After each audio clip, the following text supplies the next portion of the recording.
Do you know where you are? I'm in a dream. Do you know what this dream means? Dreams of a man telling stories to itself. Yes, Dolores. You're in my dream.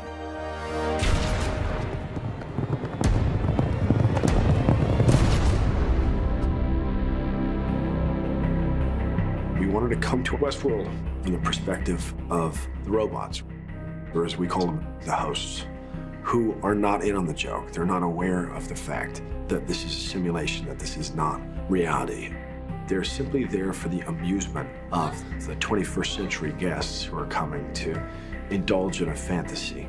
The guests come into the park, and though they would never hurt a human outside of the park, you do see sides of them that they are more likely to express in the park because they kind of let go. I didn't pay all this money because I want it easy. I want you to fight. Really, if you're a host in the park, the savages are the guests. Your heart breaks for these characters who we know are not human, but it doesn't matter because you begin to connect with them, which is the very premise of the show, that at a certain point it becomes irrelevant whether something is organic or not.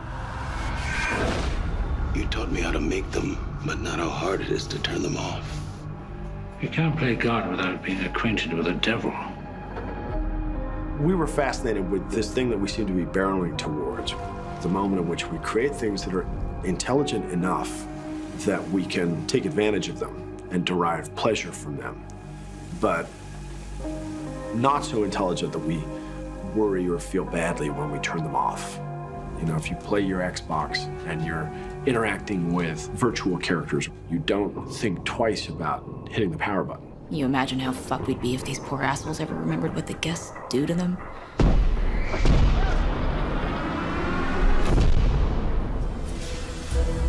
AI is, on the one hand, is kind of the gimmick of the show, but to me what it's doing is it's actually investigating something that some people far smarter than I am are saying is actually happening already. Stephen Hawking, Bill Gates, and Elon Musk, have nightmares about the future of artificial intelligence. But we're already living in a world of artificial intelligence. It's just, you're not seeing a robot, you're seeing a smartphone. We think, well, this is just a small leap, a small advance. But if you look at everything in aggregate, we are moving towards a place where we've uploaded our lives and our thoughts. There's a cost to that. With every advancement in technology, feels like to me there's always something darker lurking. Sometimes we're too excited about, oh cool, look how new this is. We don't want to think about the potential consequences. Have you ever heard a living thing? No. Have you ever lied to us? No. Of course not. The thing about AI is that science fiction has been presenting this question for so long, we've become a little immune to it. You have this image of them rising up and taking over the world, and that's still a possibility. But what if they would actually, in fact, be better than us? Maybe even more peaceful. But they will only be mimicking what they know. If all these robots are seeing is the worst side of human nature, it'd be hard to expect anything less from them. If you teach a person to care, they're gonna care. If you teach a person to hate, they're gonna hate. And it really makes me realize that so much of what humanity does is taught. And if we can learn to hate, we can unlearn to hate.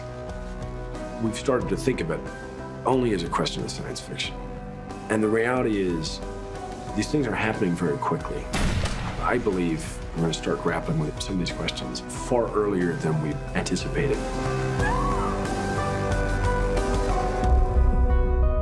Just don't forget, the hosts are not real. You mustn't make that mistake.